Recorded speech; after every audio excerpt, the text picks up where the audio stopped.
Hello everyone.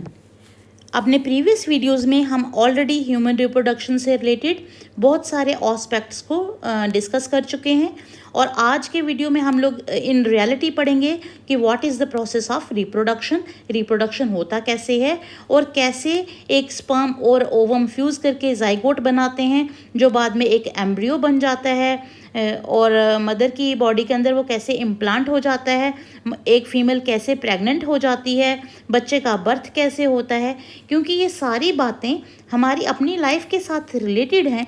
सो इन सारे topics को पढ़ने में आज हमें बड़ा इंटरेस्ट आने वाला है। अगर आपने प्रीवियस वीडियोस को नहीं देखा है, मैं उनके सभी के लिंक डिस्क्रिप्शन बॉक्स में दे दूंगी।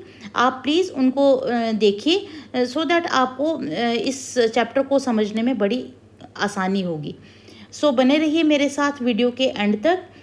Welcome to my channel biology with and I am Yogita Gupta. अगर आप चैनल पे नए हैं तो please consider to subscribe to my channel. मेरे काम को, मेरे वीडियोस को और लोगों के साथ भी शेयर कीजिए और बच्चों के साथ शेयर कीजिए और बेल आइकन को प्रेस करना मत भूलिए सो दैट आपको नोटिफिकेशंस मिलती रहें जब जब मैं न्यू वीडियोस को अपलोड करूं। सबसे पहले जब हम प्रोसेस ऑफ फर्टिलाइजेशन डिस्कस करेंगे तो उसमें सबसे पहले एक डेफिनेशन आती है इंसेमिनेशन। इंसेमिनेशन वो प्रोसेस होता है जिस प्रोसेस से सीमन फीमेल के वेजाइना के अंदर रिलीज़ किया जाता है।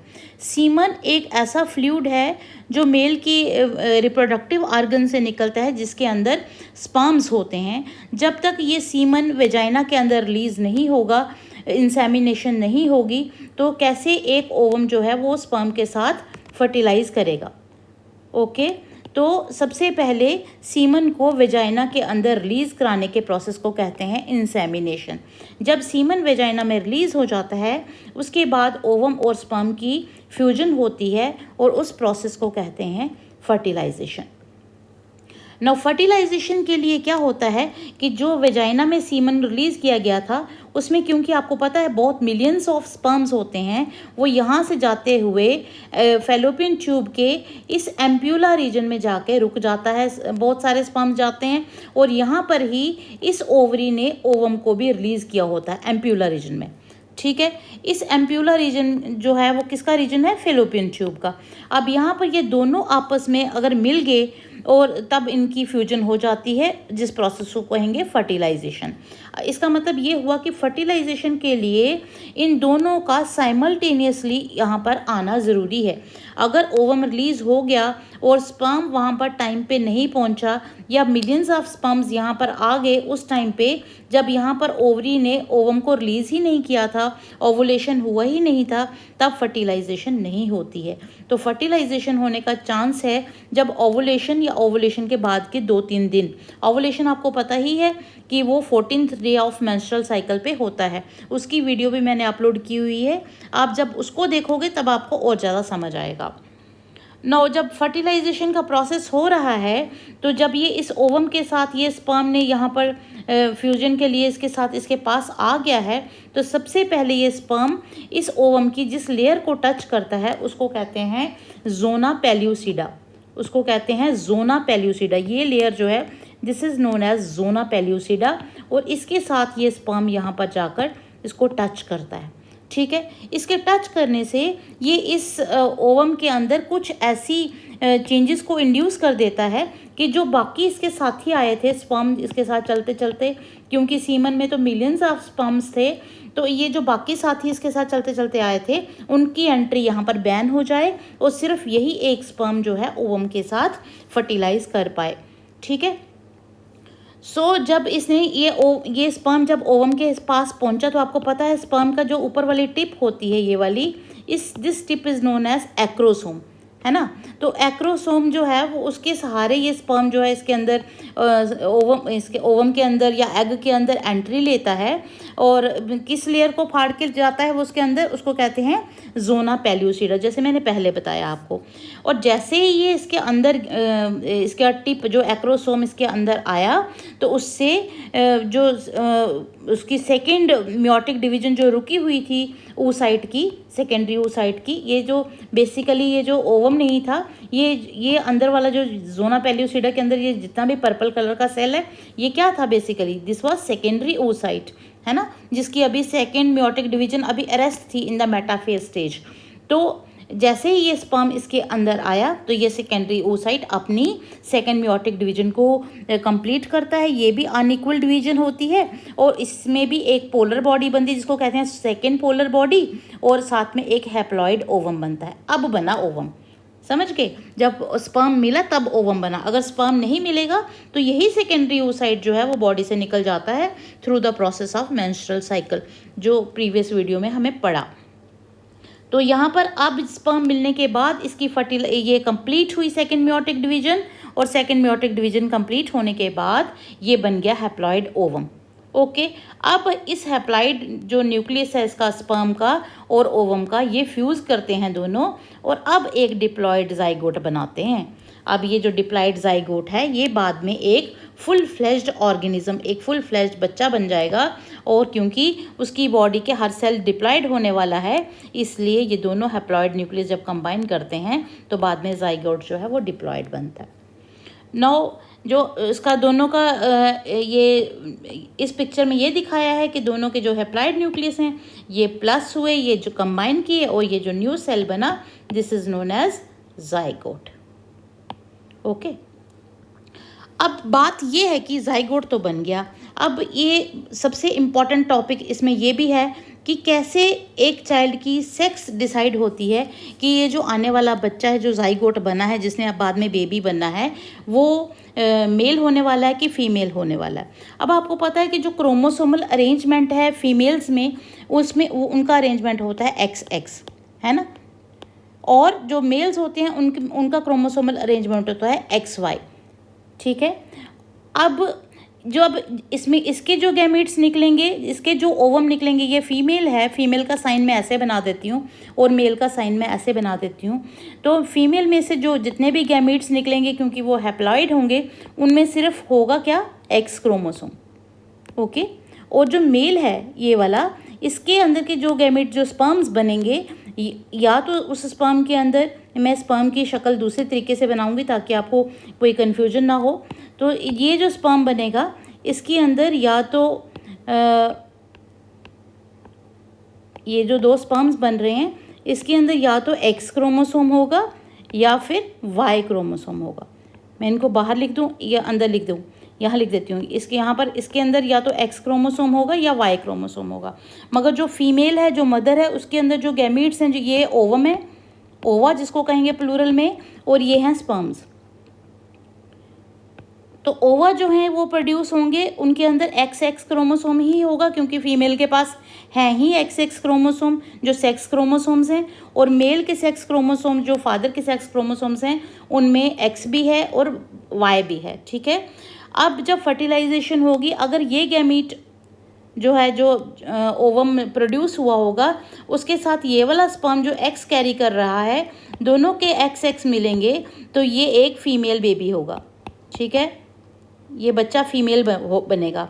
अगर ये तो क्योंकि फीमेल में तो है ही X, तो अगर इस X के साथ ये Y जुड़ेगा तो तब एक X और एक Y होगा, तो तब ये जो चाइल्ड बनेगा ये मेल बनेगा, ये मेल बेबी बनेगा। ओके, सिमिलरली अगर ये है तो ये और ये फिर से XX बनाएंगे, ये फीमेल होगा, और ये मिलके XY बनाएंगे तो मेल बेबी होगा। इसका मतलब 50% चांसेस होते हैं मेल होने के और 50% चांसेस होते हैं फीमेल होने के। बट आपको पता है कि ये जो मेल नस का जो क्रोमोसोम है ये किसके पास है, ये फादर के पास है। तो फादर का अगर स्पर्म आया जिसमें Y क्रोमोसोम होगा, तभी जो मदर है वो मेल बेबी को बर्थ दे सकती है, अदरवाइज़ वो फीमेल को ही देगी, क्योंकि उसके पास तो डिसाइडिंग फैक्टर है ही नहीं। तो जो ये सदियों से चली आ रही प्रथा है कि हमारी मदर्स को इसके लिए कसूरवार ठहराया जाता है कि वो बेटियों को बर्थ दे रही है, तो उसके लिए वो मदर्स जो हैं वो रिस्पॉन्सिबल नहीं है, क्योंकि उनके पास Y क्रोमोसोम होता ही नहीं है। तो ये जो डिसीजन ऑफ सेक्स होता है ये तभी होता है जब Y क्रोमोसोम वाला स्पर्म जो है वो फादर की बॉडी से मदर की बॉडी तक पहुँचे। मेरे ख्याल में आपको ये समझ आया होगा। अब आगे चलते हैं। अब तो ये जाइगोट बन गया, अब हमें नहीं पता वो मेल बना कि फीमेल बना, कोई तो बना। अब बनने के बाद अब ये आगे का प्रोसेस हम शुरू करते हैं। अब उसने धीरे धीरे मदर की बॉडी के अंदर इम्प्लांट होना है। मदर की बॉडी के अंदर उसने अपने आप को सेफ करके अपने आप को चिपका लेना है ताकि वो एक बड़ा सा चाइल्ड बन सके। ठीक है, तो जैसे ही वो यहाँ पर ये फर्टिलाइजेशन होती है एम्ब्रियोलर रीजन में, तो माइटोटिक डिवीजन स्टार्ट हो जाती है जाइगोट की, और वो चला जाता है इस्थमस में। इस्थमस मतलब ये फैलोपियन ट्यूब का आगे वाला हिस्सा। ठीक है, और यहाँ पर जब ये जो जाइगोट बना था ये सिंगल सेल था, आपको पता है, तो अब अपने आप को ये डिवाइड करता है, इसके 2 सेल्स बन जाते हैं, और जो ये एक सेल और ये दूसरा सेल भी इसके पास ही रहता है। ठीक है जी, अब 2 सेल्स के बाद ये 4 सेल की स्टेज में आ जाता है। 1 cell, 2 cell, 3 cell and 4 cell.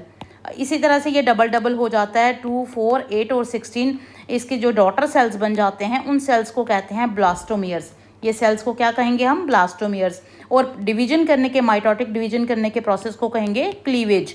आपने याद रखना है व्हाट इज़ क्लीवेज। जब जाइगोट जो है, जब वो डेवलप होना शुरू हो गया, जब उसने माइटोटिकली डिवीजन करना शुरू कर दी, उस डिवीजन को कहेंगे क्लीवेज। और जो सेल्स बन रहे हैं, दो सेल्स आर नोन एज, ये जो डायग्राम में ये जो सेल्स बन रहे हैं, these cells are known as blastomeres. और जो ऐसा एम्ब्रियो जिसमें 8 to 16 ब्लास्टोमियर्स होते हैं, एक ऐसा एम्ब्रियो जिसमें 1, 2, 3, 4 ऐसे करते करते 8 से लेके 16 तक ब्लास्टोमियर्स होते हैं, एक लड्डू की तरह होता है, that cell is known as morula. Now ये वाला जो स्ट्रक्चर है अभी मैं बताऊंगी आपको, this structure is known as morula. Why morula? क्योंकि इसमें 8 to 16 ब्लास्टोमियर्स हैं। ब्लास्टोमियर्स क्या हुए? जो इसके अंदर वाले सेल्स हैं। तो ये इस डायग्राम में भी आपको क्लियरली नज़र आएगा कि ये एक जाइगोट था, एग था, उसके साथ कंबाइंड होकर स्पर्म का बन गया जाइगोट, और अब ये डिवाइड करने लगा 2 सेल, फिर 4 सेल की स्टेज में। ये मॉरूला है ना, लड्डू जैसा। और उसके बाद की स्टेज हम बाद में बात करते हैं। नाउ उसके बाद में क्या हुआ कि ये जो मारूला था, ये लड्डू जैसा, ये अब कंटिन्यू कर रहा है, डिवाइड करते जा रहा है, इसके बहुत सारे सेल्स बनते जा रहे हैं, और डिवाइड करते करते बाद में इसका स्ट्रक्चर थोड़ा सा चेंज हो जाता है, उसको हम कहते हैं ब्लास्टोसिस्ट। ठीक है, ये जो स्ट्रक्चर है ब्लास्टोसिस्ट, देखो दोनों में है ना डिफरेंस, इन दोनों में, ये और ये दोनों आपस में है ना डिफरेंट। क्यों डिफरेंट हैं? क्योंकि इसके जो सारे सेल्स हैं, अब ये जो सेंटर वाले जितने भी ये वाले सेल्स थे, ये यहाँ पर साइड पे आ जाते हैं, और यहाँ पर एक कैविटी बन जाती है। ओके, ये सारे सेल्स जो हैं ये यहाँ पर आ जाते हैं साइड पे, और एक लेयर जो है सेल्स की बस बाहर रहती है, और सेंटर में यहाँ पर एक कैविटी बन जाती है। ठीक है, अब इस स्टेज को ये लड्डू जैसा नहीं रहा, इसके सेल्स बिल्कुल साइड पे चले गए, सेंटर में कैविटी बन गई। अब इसको क्या कहते हैं? इसको कहते हैं ब्लास्टोसिस्ट। ठीक है, अब इसके जो ब्लास्टोमियर्स हैं, ये जो सेल्स हैं ब्लास्टोमियर्स के, जो इसकी जो ये बाहर वाली लेयर यहाँ पर चिपकी हुई थी, जो मैंने अभी आपको बताया, इस लेयर को कहते हैं ट्रोफोब्लास्ट। और ये जो अंदर ढेर लग गया सेल्स का, इसको कहते हैं, ये जो अंदर यहाँ पर ये सेल्स नज़र आ रहे हैं ढेर, इनको कहते हैं इनर सेल मास। अब उसके बाद क्या हुआ कि अब ट्रोफोब्लास्ट किसको मैंने बोला था? ये जो उसकी बाहर वाली लेयर थी। ठीक है, ये बाहर वाली लेयर को बोलेंगे ट्रोफोब्लास्ट, और ये जो अंदर सेल्स का ढेर एक साइड पे हो गया था, that is inner cell mass. ठीक है, अब ये धीरे धीरे यहाँ से चलते अब ये यूट्रस में आ गया है। ठीक है जी, अब यूट्रस में ये इसकी एंडोमेट्रियम लेयर है, ये आपको पता है, ये वाली मैं आपको दूसरे पेन से दिखाऊंगी। यहाँ पर ये वाली, ये this one and this one, ये सारा क्या है? एंडोमेट्रियम। इस एंडोमेट्रियम के साथ ये जो है हमारा जो ब्लास्टोसिस्ट है वो यहाँ पर आके जुड़ जाता है। ठीक है जी, और ये बन जाता है एम्ब्रियो। और बाद में इसकी ये जो अंदर वाली लेयर है, ये एंडोमेट्रियम जो है, ये बाद में इसके सेल्स बहुत ज़्यादा डिवाइड करते हैं। मैं फिर से क्लियरली बताती हूँ, इसके सेल्स बहुत ज़्यादा डिवाइड करते हैं एंडोमेट्रियम के, सो दैट ये इस एम्ब्रियो को अपने यहाँ पर लपेटे में ले लेते हैं, इसको अंदर कर लेते हैं। ठीक है, इसको अंदर कर लेते हैं ताकि ये कहीं से इधर हिलडुल ना सके, और ये बेचारा बड़ा सेफ होके इसके साथ रह पाए। ओके, उसके बाद क्या होता है कि ये जो ब्लास्टोसिस्ट है ये एम्बेडेड हो जाती है एंडोमेट्रियम के साथ। एम्बेडेड मीन्स इसके साथ ये बिल्कुल चिपक जाती है। कब? After the 7 to 10 days of fertilisation. और इस प्रोसेस को कहते हैं इम्प्लांटेशन। जब ये यहाँ पर आकर एम्ब्रियो यहाँ पर बिल्कुल फिक्स हो गया, इसने अपनी जगह तलाश कर ली कि अब मुझे यूट्रस में से कहीं आगे पीछे नहीं जाना है, तो इस प्रोसेस को कहते हैं, इस चिपकने के प्रोसेस को कहते हैं इम्प्लांटेशन। जैसे ही ये इम्प्लांट हो गया, इसका मतलब मदर जो है वो प्रेग्नेंट हो गई। नो इम्प्लांटेशन के बाद ये एक फिंगर लाइक प्रोजेक्शंस निकलती हैं। कहाँ से? ये जो आपके ट्रोफोब्लास्ट, ये जो यहाँ पर जुड़ा था, अभी मैं फिर से दूसरे पेन से दिखाऊंगी। जब ये यहाँ पर इसने अपने आप को फिक्स कर लिया था, इसका जो बाहर वाला था वो था ट्रोफोब्लास्ट और जो अंदर वाला था वो क्या था? इनर सेल मास, है ना। जो बाहर वाला था उसके बीच में से फिंगर लाइक प्रोजेक्शंस निकलना शुरू हो जाती हैं, जैसे हमारी उंगलियां होती हैं, उनको कहते हैं कोरियोनिक विलाई। ओके, तो फिंगर लाइक प्रोजेक्शन क्यों? क्योंकि ये यहाँ पर जाकर मदर के यूट्राइन जो जितनी भी ये लेयर्स हैं उनके साथ अंदर घुस जाती हैं, क्योंकि इन्होंने बाद में मैटरनल ब्लड में से बहुत सारी नरिशमेंट लेनी है और अपने वेस्ट मटेरियल को भी देना है, क्योंकि ये तो बेबी बाद में बनेगा। तो इसलिए इसके ऐसा होता है कि नेचर, या जिसको आप भगवान कहें, कुछ भी कहें, तो यहाँ से फिंगर लाइक प्रोजेक्शन अपने आप नेचर दे देती है, सो दैट ये इसको अच्छे से पकड़ ले मैटरनल टिश्यू को और मैटरनल ब्लड के साथ इसका लिंक बन जाए। ठीक है, तो यहाँ पर आपको प्लेसेंटल विलाई भी दिखाई दे रही हैं, कैसे फिंगर लाइक प्रोजेक्शंस यहाँ से निकल जाती हैं, और ये है डेवलपिंग एम्ब्रियो। ठीक है, यहाँ पर उस टाइम पर जैसे ये इसके साथ यहाँ पर इम्प्लांट हो जाता है इस यूट्रस की एंडोमेट्रियल लाइनिंग के साथ, जब ये चिपक जाता है तब एक सर्विक्स के ऊपर म्यूकस का प्लग लग जाता है। इसके बाद यहाँ से, ताकि कोई भी इन्फेक्शन जो है इस बच्चे को ना पहुँच पाए और यहाँ से कोई भी ब्लड या कोई भी जो टिश्यूज़ हैं वो बॉडी से बाहर ना जा पाएँ, इसको कहते हैं plug of mucus in the cervix.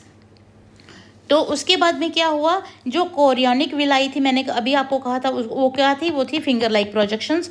और जो ये यूट्रस का टिश्यू है, जो मदर का टिश्यू है, ये दोनों आपस में इंटीग्रेटेड हो जाते हैं एक दूसरे के साथ। मतलब जैसे हम दोनों हाथों की उंगलियों को एक दूसरे में अटका के बैठते हैं ना, वैसे कि समझो यहाँ एक साइड मदर की बॉडी से भी फिंगर लाइक प्रोजेक्शंस निकली और चाइल्ड की बॉडी से भी, चाइल्ड के जो बाहर वाला ट्रोपोब्लास्ट था वहाँ से भी फिंगर्स निकली। तो दोनों फिंगर्स आपस में यहाँ पर क्रॉस हो जाती हैं और जॉइंटली एक स्ट्रक्चर बनाती हैं जिसको कहते हैं प्लेसेंटा। ओके, ये स्ट्रक्चर किससे बना? दोनों के टिश्यूज़ के बना। ये किसका टिश्यू था? मदर का टिश्यू। ये किसका टिश्यू था? एम्ब्रियो का। तो एम्ब्रियो का टिश्यू और मैटरनल बॉडी के टिश्यू से जो फिंगर्स लाइक स्ट्रक्चर्स निकले, उनके कम्बिनेशन से जो स्ट्रक्चर बनता है, that is known as placenta. अब इस पिक्चर में आपको यहाँ पर ये प्लेसेंटा दिखाई दे रही है, this is known as placenta. इस प्लेसेंटा से ही सारे वेस्ट मटेरियल जो हैं वो एम्ब्रियो के जाएंगे बाहर, मदर की बॉडी के साथ मिक्स हो जाएंगे और मदर के ब्लड से सारी नरिशमेंट इसी प्लेसेंटा के थ्रू इस बच्चे को मिलती है। तो प्लेसेंटा बड़ा लिंक का काम करता है। ये स्ट्रक्चरल एंड फंक्शनल यूनिट है between the embryo and mother. Okay, no अभी अब मैंने आपको बता ही दिया कि इसके प्लेसेंटा के क्या फंक्शंस हैं। ये ऑक्सीजन की सप्लाई देता है बच्चे को, न्यूट्रिएंट्स देता है, जो बच्चा जो एम्ब्रियो जो डेवलप हो रहा है, और जो अब वो तो क्योंकि वो लिविंग है वो तो रिमूव कर रहा है कार्बन डाइऑक्साइड को और एक्सक्रीटरी प्रोडक्ट्स को, वेस्ट मटेरियल्स को। तो जो भी वेस्ट मटेरियल हैं वो भी इसी प्लेसेंटा के थ्रू मदर की बॉडी में चले जाते हैं। ठीक है, ये खुद तो अपना काम खुद अपने आप कर नहीं पाता है। ओके, अब इसके बाद जो ये प्लेसेंटा है बेसिकली वो जुड़ा, ये है ना प्लेसेंटा, ये है प्लेसेंटा। ये प्लेसेंटा इस एम्ब्रियो के साथ जुड़ा कैसे है? हमारे सभी के पेट के ऊपर एक निशान होता है, तो वो उस निशान का मतलब है कि हम अपनी मदर के साथ जुड़े होते हैं with the help of cord. ये एक कॉर्ड है, कॉर्ड मीन्स एक पाइप। ठीक है, उसको अम्बिलिकल कॉर्ड कहते हैं। इस अम्बिलिकल कॉर्ड के थ्रू जो सारी सबस्टांसेस की ट्रांसपोर्ट होती है बच्चे को माँ से और माँ को बच्चे से।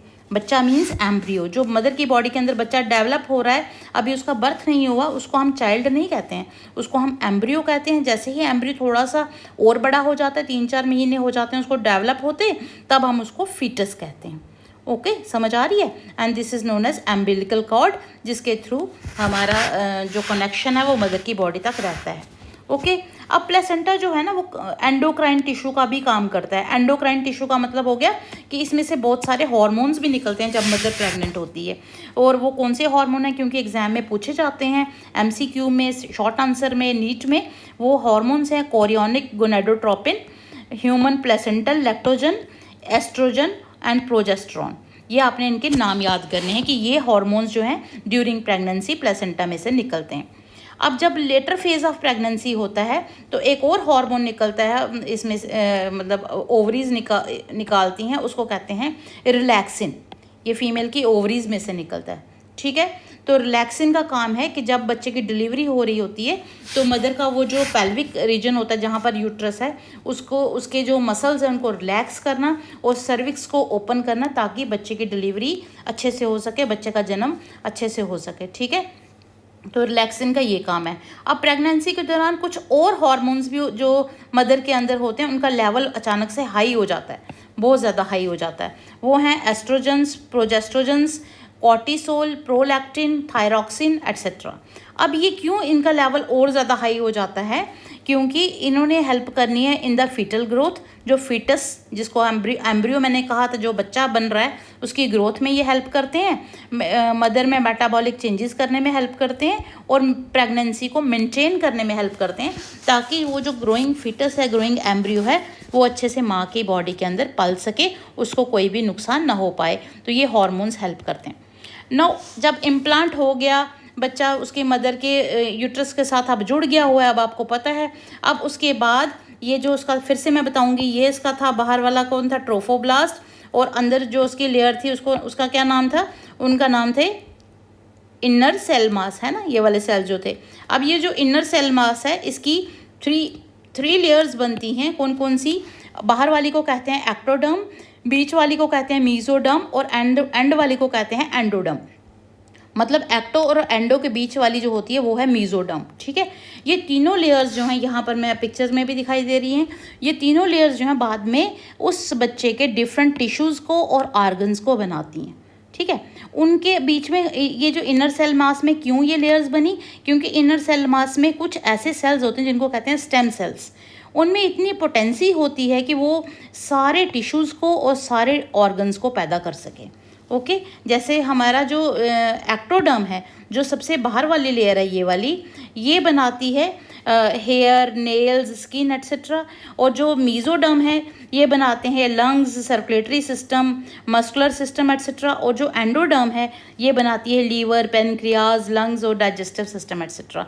क्योंकि अभी इसने एक पूरा चाइल्ड बनना है, तो देखो कितना कमाल है कि जो एक इतना गोलू जैसा था अभी वो दिखाई भी नहीं दे रहा था, धीरे धीरे उसके सेल्स ने 3 लेयर्स बना ली और तीनों लेयर्स ने अपना अपना काम शुरू कर दिया, सारे ऑर्गन्स भी डेवलप होना शुरू हो गए। नो, एम्ब्रियोनिक डेवलपमेंट में हम देखेंगे कि कैसे अब एक ऐसे वाला जो मारूला था उसने कैसे एक चाइल्ड का रूप ले लेना है ना। तो जब ऑर्गन्स जो होते हैं वो स्टार्ट कर देते हैं डेवलप होना और एक क्रिटिकल बॉडी स्ट्रक्चर जो है वो बनना शुरू हो जाता है इन द अर्ली स्टेज, ठीक है, जब शुरू में। अब ये देखो, ये एग्जैक्टली तो हमारे जैसा नहीं है, बट थोड़े से ऑर्गन्स इसके बनने शुरू हो जाते हैं। अब ह्यूमन प्रेगनेंसी कब तक रहती है? 9 मंथ्स तक रहती है। और जब पहला महीना होता है मदर को प्रेग्नेंट हुए तब एम्ब्रियो का हार्ट बन जाता है। इस हार्ट की बीटिंग को डॉक्टर्स स्टेथोस्कोप के साथ फील भी कर सकते हैं कि यस, जो हार्ट है वो बीट कर रहा है। जब सेकेंड मंथ ऑफ प्रेगनेंसी का एंड होता है तब फीटस के लिम्स भी बन जाते हैं और डिजिट्स भी बन जाते हैं। डिजिट्स होते हैं फिंगर्स, जो हाथों और पैरों की उंगलियां होती हैं, they are known as digits. छोटे छोटे मतलब निशान, पूरी उंगलियां तो नहीं बनती अभी, छोटे छोटे, मतलब ये अगर फुट है तो उसके ऊपर छोटे छोटे से निशान, डिजिट बनना शुरू हो जाते हैं। नो, जब by the end of 12 weeks, जब 4 हफ्ते हो जाते हैं, 4 हफ्ते का मतलब है जब फर्स्ट ट्राइमेस्टर मतलब पहले 3 महीने जब हो जाते हैं तो मेजर ऑर्गन सिस्टम्स जो हैं वो भी बन जाते हैं, ठीक है। जैसे डाइजेस्टिव सिस्टम वगैरह वो भी बन जाते हैं और लिम्स भी बन जाते हैं, टांगे बाजुएं, और एक्सटर्नल जेनिटेलिया भी बन जाते हैं और पता चल जाता है कि ये चाइल्ड जो है वो मेल है या फीमेल है, ठीक है। उसके बाद जो फर्स्ट मोमेंट ऑफ फीटस है, मदर फील कर सकती है कि बच्चा उसकी बॉडी के अंदर मूव कर रहा है और उसके जो हेड के ऊपर ना हेयर की अपीयरेंस भी आना शुरू हो जाती है ड्यूरिंग 5th मंथ, ओके। जब सेकेंड ट्राइमेस्टर ख़त्म हो जाता है, मतलब 6 मंथ्स के बाद, जब मदर को प्रेग्नेंट हुए 6 मंथ्स हो जाते हैं तो बच्चे की बॉडी जो है वो कवर हो जाती है विद फाइन हेयर। उसकी आंखें, जो आईलिड्स हैं वो सेपरेट हो जाती हैं ऊपर और नीचे वाली, और आई लैशेज़ भी बन जाती हैं, आंखों के ऊपर छोटे छोटे बाल आने भी शुरू हो जाते हैं। देखो कितने कमाल की पिक्चर है, कुदरत के क्या करिश्मे हैं कि एक छोटे से जाइगोट से हम कैसे एक चाइल्ड बन जाते हैं और कैसे फिर बाद में बड़े बड़े होकर एक फुल फ्लेज्ड ऑर्गेनिज्म बन जाते हैं। ये सब कमाल जो है वो भगवान ने अपने हाथों में रखा हुआ है। इस फैक्ट्री में हमको जो इंसान है वो कोई भी रोल नहीं निभा सकते हैं। जब एंड हो जाता है, 9 मंथ्स प्रेगनेंसी का एंड हो गया, अब जो फीटस है वो फुली डेवलप हो गया है ना।